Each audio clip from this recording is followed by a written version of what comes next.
அண்ணாமலை யோசிச்சுக்கிட்டே இருக்காரு. இந்த விஜயாக்கு எவ்வளோ சொன்னாலும் திருந்தவே மாட்டேங்கிறா. பாவம் அந்த அப்பாவி பொண்ணு மீனா, அந்த பொண்ண வந்து வீட்ட விட்டே தொரத்திட்டாளே! எவ்வளோ மோசமா வார்த்தையால அந்த பொண்ண வந்து கொடுமைப்படுத்தி இருந்தா, அவ வந்து இந்த ஒரு முடிவை எடுத்திருப்பா. பாவம் இல்ல அப்டின்ற மாரி யோசிச்சுட்டு இருக்காரு. யோசிச்சுட்டு இருக்கும்போதே முத்து வந்து வாராரு. வந்து சொல்றாரு, "அப்பா என்னப்பா யோசிச்சுட்டு இருக்கீங்க? மருந்து போடலையா?" அப்டின்ற மாரி கேட்கிறாரு. அப்ப வந்து அண்ணாமலை சொல்றாரு, "இல்லடா மனசே சரியில்ல" அப்டின்ற மாரி சொல்றாரு. "ஏன்பா என்ன ஆச்சு?" அப்டின்னோனே, "மீனாவ நெனச்சு தான்" அப்டின்ற மாரி சொல்றாரு. "இல்லப்பா மீனா நார்மலா தான்ப்பா இருக்கா. நீங்க அத நெனச்சு கவலைப்படாதீங்க" அப்டின்ற மாதிரி முத்து வந்து சொல்றாரு. "இல்ல, இல்ல. அவ என்னதான் நார்மலா இருந்தாலும், அவ நம்ம வீட்ல இருந்தா தான் அவ மட்டும் இல்ல, நம்ம எல்லாருமே சந்தோஷமா இருப்போம். இப்ப பாரு இந்த வீடு வீடாவா இருக்கு" அப்டின்ற மாரி கேட்கிறாரு. "அதுனா உண்மதான்பா" அப்டின்ற மாதிரி முத்து வந்து சொல்லிட்டு இருக்காரு. அப்ப உடனே வந்து அண்ணாமலை சொல்றாரு, "என்ன வந்து வெளியில எங்கேயாவது கூட்டிட்டு போறியாடா?" அப்டின்ற மாரி கேட்கிறாரு. அப்ப உடனே முத்து வந்து சொல்றாரு, "இல்லப்பா உங்கள வந்து ரெஸ்ட் எடுக்க சொல்லியிருக்காங்க. நீங்க வெளிய போணும் அப்டின்னு சொல்றீங்க" அப்டின்ற மாரி முத்து வந்து சொல்றாரு. "இல்லடா கொஞ்சம் வெளியில போயிட்டு வந்தா கொஞ்சம் பெட்டரா ஃபீல் பண்ணுவேன்" அப்டின்ற மாரி சொல்றாரு. அப்ப உடனே ரவி வந்து சொல்றாரு, "நானும் வரேன். 2 பேரும் போனோம் அப்டின்னா, அப்பா வந்து பாத்துக்கலாம். 2 பேருமே போவோம்" அப்டின்ற மாரி சொல்றாரு. அப்படியே விஜயா வந்து கேட்கறாங்க. விஜயா வந்து, "இல்ல, இல்ல. நான் வந்து தூங்க போறேன். எனக்கு வந்து ரெஸ்ட் வேணும்" அப்டின்ற மாரி அவங்க அப்படியே போயிட்டாங்க. அப்ப அண்ணாமலை வந்து சொல்றாரு, "அப்ப நம்ம 3 பேரும் போவோம்" அப்டின்ற மாரி சொல்லிட்டு 3 பேருமே கெளம்பி போறாங்க. அப்ப போயிட்டுருக்கும்போது அண்ணாமலை வந்து சொல்றாரு, "நான் வந்து மீனாவ பாக்கணும்" அப்டின்ற மாரி சொல்றாரு. "மீனாவ தானேப்பா வாங்க கூட்டு போறேன்" அப்டின்ற மாரி நேரா வந்து மீனாவுடைய பூக்கடைக்கு வந்து கூட்டிட்டு போறாரு. அங்க வந்து முத்தோட கார பார்த்தோனே மீனாக்கு வந்து பயங்கர சந்தோஷம். "என்ன இன்னைக்கு அடிக்கடி வராரே!" அப்டின்ற மாரி யோசிக்கிறாங்க. அப்படியே வந்து பார்த்தோம்னா, அண்ணாமலை அதுலருந்து இறங்குறாரு. அப்ப அண்ணாமலைய பார்த்தோனே மீனா, "மாமா, மாமா இங்கே மாமா வந்தீங்க?" அப்டின்ற மாரி ஓடி போறாங்க. "அதெல்லாம் ஒண்ணும் இல்லம்மா. உன்ன பார்க்கத்தான் வந்தேன்" அப்டின்ற மாரி சொல்றாரு. "இல்ல மாமா நான் தான் உங்கள பார்க்க வந்திருக்கணும். ஆனா என் சூழ்நிலை வர கிடைக்கல. மன்னிச்சிடுங்க மாமா" அப்டின்ற மாதிரி மீனா வந்து சொல்றாங்க. "அதெல்லாம் ஒண்ணும் இல்லம்மா. ஆனா நீ வீட்ல இல்லாதது வீடே வெறிச்சோடி போயிருக்கு" அப்டின்ற மாதிரி அண்ணாமலை வந்து சொல்றாரு. மீனா வந்து அப்படியே ஒரு மாதிரியா சோகத்துல வந்து தல குனிறாங்க. அப்ப உடனே வந்து ரவி வந்து சொல்றாரு, "என்ன அண்ணி நீங்க வீட்ல இருந்து அப்படியே சொல்லாம கொள்ளாம வந்துட்டீங்க. எப்ப வீட்டுக்கு வருவீங்க?" அப்படின்ற மாரி கேட்கிறாரு. அப்ப மீனா வந்து, "வருவேன் கூடிய சீக்கிரம் வருவேன்" அப்படின்ற மாரி சொல்லிட்டு இருக்காங்க. அப்ப உடனே அண்ணாமலை வந்து சொல்றாரு, "இவன் சாப்பாட்ட சாப்பிட்டு சாப்பிட்டு நாக்கு செத்து போச்சு. என்னதான் இவன் வந்து அவ்வளோ பெரிய செஃப் அப்படின்னாலும், உன் சமையல் மாரி வராதும்மா" அப்படின்ற மாரி சொல்லிட்டு இருக்காரு. அப்ப உடனே வந்து ரவியும், "ஆமா, ஆமா. அதுனா உண்மதான்" அப்படின்ற மாரி சொல்றாரு. முத்து வந்து அப்படியே சிரிச்சிட்டு இருக்காரு. அந்த டைம் பார்த்து ஸ்ருதியும் வந்து அங்க வாராங்க. அப்போ உடனே வந்து முத்து, "வா பழக்குழலு என்ன அடிக்கடி வீட்ட விட்டு வெளிய போன மருமகள் எல்லாம் மீட்டிங் போறீங்க போல" அப்படின்ற மாரி சொல்லிட்டு இருக்காரு. "நாங்க 2 பேரும் தான் அடிக்கடி மீட் பண்ணுவோமே" அப்படின்ற மாரி ஸ்ருதி வந்து சொல்றாங்க. "இல்ல இன்னொருத்தவங்களும் வந்தாங்கன்னு கேள்விப்பட்டேன்" அப்படின்ற மாரி முத்து வந்து சொல்றாரு. அப்போ உடனே வந்து மீனா வந்து சொல்றாங்க, "நான் சொல்ட்டேன்" அப்படின்ற மாரி சொல்றாங்க. அப்போ உடனே ரவியும், அண்ணாமலையும் "யார பத்தி பேசிட்டு இருக்கீங்க?" அப்படின்ற மாரி கேட்டோனே, "வேற யாரும் இல்ல. உங்க மூத்த மருமக ரோஹிணிய பத்தி தான் அங்கிள்" அப்படின்ற மாதிரி ஸ்ருதி வந்து சொல்றாங்க. அப்ப அண்ணாமலை வந்து அப்படியே மொறச்சு பார்க்குறாரு. "என்ன என்ன அங்கிள் மூத்த மருமகள பத்தி பேசுனோனே கோவம் வந்துருச்சா?" அப்படின்ற மாரி சொல்றாங்க.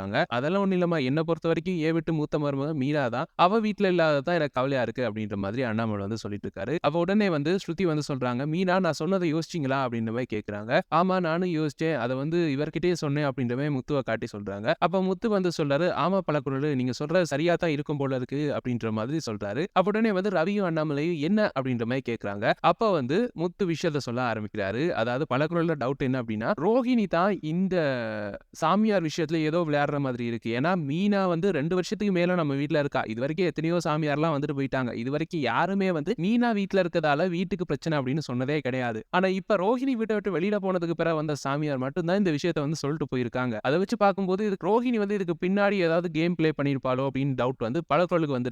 அது மீனாக்கும் வந்திருக்கு. அப்படியே எனக்கும் வந்திருக்கு அப்படின்ற மாரி சொல்றாரு. உடனே வந்து ரவியும் சொல்றாரு, "அது நான் உண்மதான். ஏன்னா ரோஹிணிய பொறுத்தவரைக்கும் தான் வந்து நாசமா போனாலும் பரவால்ல. தன்ன விட வேற யாரும் வாழ்ந்துறக்கூடாது அப்படின்ற ஒரு எண்ணம் இருக்கு. ஏன்னா, இந்த வீட்ட விட்டு போற நேரம் கூட மீனா அண்ணிய வந்து சம்மந்தமே இல்லாம கோர்த்து விட்டு போனாங்க. அத வச்சு பார்க்கும்போது எனக்கும் டவுட்டா தான் இருக்கு" அப்படின்ற மாரி சொல்றாங்க. அப்ப அண்ணாமலை வந்து சொல்றாரு, "அது எப்படி முடியும்? விஜயா கூட்டிட்டு வந்த சாமியார் எப்படி ரோஹிணி சொன்னத சொல்லியிருப்பா?" அப்படின்ற மாரி கேட்கிறாரு. "அதே முடியாது" அப்படின்ற மாரி முத்து வந்து கேட்கிறாரு. "அது எப்படிடா?" அப்படின்ற மாரி அண்ணாமலை வந்து கேட்க, "இல்ல அம்மா இந்த சாமியார வந்து சிந்தாமணி தான் அனுப்பி வச்சாங்க" அப்படின்ற மாரி சொல்லிட்டு இருக்காங்க. அப்ப சிந்தாமணிய பொறுத்தவரைக்கும் மீனாக்கும் சிந்தாமணிக்கும் ஆகாது. சிந்தாமணி மீனாவ எப்படியாவது பழிவாங்கணும் அப்படின்னு தான் யோசிச்சுட்டு இருக்கா. அப்படி இருக்கும்போது ரோஹிணியும் சிந்தாமணியும் சேர்ந்து இந்த வேலைய ஏன் பண்ணியிருக்க கூடாது அப்படின்ற மாதிரி முத்து வந்து கேட்கிறாரு. அப்போ உடனே வந்து ஸ்ருதியும் சொல்றாங்க, சரியான ஒரு தாட் இது. ஏன்னா எனக்கும் அந்த ஒரு டவுட் இருந்துச்சு. ஏன்னா ரோஹிணி வந்து எங்கேயுமே போக முடியாம ரொம்ப கஷ்டப்பட்டாங்க. அவங்க ஃப்ரெண்ட்ஸ் கூட அவங்கள வந்து சேர்த்துக்கல. அப்படி இருக்கும்போது இப்ப திடீர்னு வந்து சடனா வந்து ஒரு பெரிய சப்போர்ட் பேக் சப்போர்ட் ஒண்ணு அவங்களுக்கு இருக்கிறதால தான் இப்ப வந்து இவ்ளோ வேலை பார்த்துக்கிட்டு இருக்காங்க. ஏர்லியா கூட அவங்க வந்து இங்க நம்ம கிட்ட வந்து பேசும்போது கூட கொஞ்சம் தெனாவட்டா தான் பேசுனாங்க. அதாவது இதுக்கு முன்னாடி இருந்த ரோஹிணி கிடையாது. அவங்க ரொம்பவே மாறிட்டாங்க. சோ யாரோ ஒருத்தவங்க பெருசா வந்து அவங்களுக்கு சப்போர்ட் ஒண்ணு பண்றாங்க. அந்த தைரியத்துல தான் ரோஹிணி வந்து இவ்ளோ பண்ணிட்டு இருக்காங்க அப்படின்ற மாதிரி ஸ்ருதி வந்து சொல்றாங்க. அப்ப வந்து மீனா சொல்றாங்க, இருக்கும். ஏன்னா சிந்தாமணி இதெல்லாம் செய்யக்கூடிய ஆளு தான். இத வந்து நாங்க கண்டுபிடிச்சே ஆகணும் அப்படின்ற மாரி சொல்றாங்க. அப்ப உடனே வந்து அந்த இடத்துக்கு ரேகா வராங்க. அப்ப ரேகா கண்டோனே உடனே வந்து மீனா, "வாங்க ரேகா" அப்படின்ற மாதிரி ரேகா வந்து கூப்பிடுறாங்க. அப்ப ரேகா வந்துட்டு சொல்றாங்க, "நீங்க வந்து சிந்தாமணி அப்படின்னு சொல்லி யாரையோ பத்தி பேசிட்டு இருந்தீங்களே" அப்படின்ற மாரி சொல்றாங்க. அப்ப "ஆமா" அப்படின்னு சொன்னோனே, "யாரு இவங்களா?" அப்படின்ற மாதிரி ரேகா வந்து அவங்க அம்மா சிந்தாமணி ஃபோட்டோ வந்து காட்டுறாங்க. பார்த்தோனே அங்க இருக்க எல்லாருக்குமே பயங்கர ஷாக்கு. மீனா சொல்றாங்க, "ஆமா இவங்கள பத்தி தான் பேசிட்டு இருக்கோம்" அப்படின்ற மாரி சொல்றாங்க. "இவங்கள எப்படி உங்களுக்கு தெரியும்?" அப்படின்ற மாரி மீனா வந்து கேட்கறாங்க. உடனே வந்து முத்து சொல்றாரு, "இவங்க கூடயே ஏதாவது 7 இழுத்துருப்பாங்க. அதனால தான் இருக்கும்" அப்படின்ற மாரி சொல்றாங்க. "இல்ல, இல்ல அப்படியெல்லாம் கிடையாது. இவங்க என் அம்மா" அப்படின்ற மாதிரி ரேகா வந்து சொல்றாங்க. இத கேட்டோனே எல்லாருக்குமே பயங்கர ஷாக்கு. "எது சிந்தாமணி பொண்ணா நீங்க?" அப்படின்ற மாரி மீனா வந்து கேட்கறாங்க. "ஆமா" அப்படின்னு சொன்னோனே, "இத வந்து சத்யா என்கிட்ட சொல்லவே இல்லையே" அப்படின்ற மாரி சொல்றாங்க. "சத்யாவா? சத்யா ஏன் அத உங்ககிட்ட சொல்லணும்? சத்யாக்கு எங்க அம்மா யாருன்னே தெரியாதே" அப்படின்ற மாதிரி ரேகா வந்து சொல்றாங்க. "அப்படியா?" அப்படின்ற மாரி மீனா வந்து கேட்கறாங்க. அப்ப உடனே வந்து, "இல்ல எங்க அம்மா பத்தி ஏதோ பேசிட்டு இருந்தீங்க. என்ன அப்படின்னு தெரிஞ்சுக்கலாமா?" அப்படின்ற மாரி கேட்கறாங்க. எல்லாருமே வந்து அமைதியா இருக்காங்க. அப்ப முத்து வந்து விஷயத்த சொல்ல வாராரு. ஆனா அண்ணாமலை வந்து முத்துவ வந்து தடுக்குறாரு. மீனாவ வந்து, "ஏங்க சும்மா இருங்க" அப்படின்ற மாரி சொல்றாங்க. ஆனா ஸ்ருதி வாய் சும்மா இருக்காதுல்ல. ஸ்ருதி வந்து உடனே வந்து விஷயத்த சொல்ட்டாங்க. "இப்படி ஒரு பிரச்சனை போயிட்டு இருக்கு. இதுக்கு உங்க அம்மா தான் காரணம்" அப்படின்ற மாரி சந்தேகப்படுறாங்க. ஏன்னா மீனாக்கும் அம்மாக்கும் ஆகாது அப்படின்ற மாரி சொல்ல ஆரம்பிக்கிறாங்க. அப்ப உடனே வந்து ரேகா வந்து சொல்ல ஆரம்பிக்கிறாங்க. "எனக்கும் இந்த விஷயங்கள் கொஞ்சம் கொஞ்சம் தெரியும். ஏன்னா அம்மாக்கும் அப்பாவுக்கும் பிரச்சனை வந்ததே இதனால தான். அம்மா வந்து கட்ட பஞ்சாயத்து, ரவுடிசம் அப்படின்னு பண்றதால தான் அப்பா வந்து பிரிஞ்சிருக்காரு. இப்படி இருக்கும்போது அம்மா வந்து கொஞ்சம் கொஞ்சமா மாறிட்டேன் அப்படின்ற மாரி சொல்லிட்டு இருந்தாங்க. ஆனா இப்ப வந்து அம்மா இன்னும் மாறல அப்படின்றது இப்ப தான் தெரியுது. தொழில் போட்டி இருக்கு அப்படின்றது தெரியும். ஆனா அம்மா வந்து அத தாண்டி பெர்சனலா வந்து அட்டாக் பண்றாங்க அப்படின்றது இப்ப தான் புரியுது. உங்களுக்கு எதுவும் ஹெல்ப் வேணுமா? நான் வந்து அம்மா கிட்ட இத பத்தி பேசவா?" அப்படின்ற மாதிரி ரேகா வந்து கேட்கறாங்க. உடனே முத்து வந்து சொல்றது, "ஹெல்ப் வேணும் தான். ஆனா அம்மா கிட்ட இத பத்திலாம் பேசாதீங்க. எங்களுக்கு இன்னொரு விஷயம் தெரிஞ்சு ஆகணும்" அப்படின்ற மாரி சொல்றாரு. அப்ப என்ன விஷயம் அப்படின்னு கேட்டோனே வந்து முத்து வந்து சொல்றாரு. ரோஹிணி பத்தி சொல்றாரு. ரோஹிணிக்கும் சிந்தாமணிக்கும் லிங்க் இருக்குமோ அப்படின்னு சந்தேகப்படுறதையும் சொல்றாரு.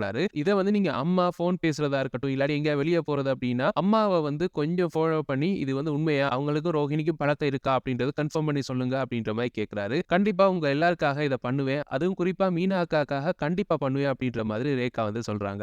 அப்ப சூப்பர் பண்ணிருங்க. நீங்க இத எவ்வளவு குயிக்கா பண்றீங்களோ அவ்வளவு நல்லது நமக்கு. அது மட்டும் இல்லாம மீனாவ அப்பதான் நம்ம வீட்டுக்கு கூட்டிட்டு போலாம் அப்படின்ற மாதிரி எல்லா விளக்கத்தையும் வந்து ஸ்ருதியும் ஒரு பக்கம் சொல்றாங்க. அப்ப கண்டிப்பா நான் பண்றேன் அப்படின்ற மாதிரி ரேகா வந்து சொல்லிட்டு அங்க இருந்து கிளம்பி போறாங்க. அதே மாதிரி சிந்தாமணிய வந்து ஃபாலோ பண்றாங்க. சிந்தாமணி என்ன பண்றாங்க? யார் கூட ஃபோன் பேசுறாங்க? அப்படின்றத வந்து ரேகா வந்து ஃபாலோ பண்ணிட்டே இருக்காங்க. அப்படி ஒரு கட்டத்துல வந்து சிந்தாமணி வந்து அந்த சாமியார வந்து மீட் பண்றத வந்து ரேகா வந்து பாத்துர்றாங்க. அப்ப நேரா அந்த இடத்துக்கு போயிர்றாங்க. அப்ப சாமியார் கிட்ட வந்து சிந்தாமணி வந்து பணம் குடுத்ததையும் நோட் பண்ணிட்டாங்க ரேகா. அப்ப ரேகா நேரா போய் கேட்கறாங்க, "யாரும்மா இவங்க? இவங்களுக்கு ஏன் பணம் குடுக்குறீங்க?" அப்படின்னு கேட்டோனே சிந்தாமணிக்கு பயங்கர ஷாக்கு. "இவ எங்க இங்க வந்தா?" அப்படின்ற மாரி ஷாக்கிங்ல வந்து உடனே வந்து, "இல்லம்மா" அப்படின்ற மாரி மழுப்புறாங்க.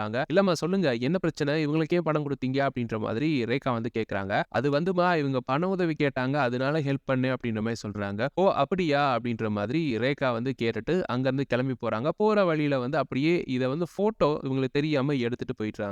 அப்படியே இன்னும் கொஞ்சம் நேரம் ஃபாலோ பண்ணிட்டு இருக்காங்க. அப்ப வந்து பார்த்தோம் அப்படின்னா, சிந்தாமணி நேரா ரோஹிணி இப்ப இருக்க அந்த வீட்டுக்கு வந்து போறாங்க.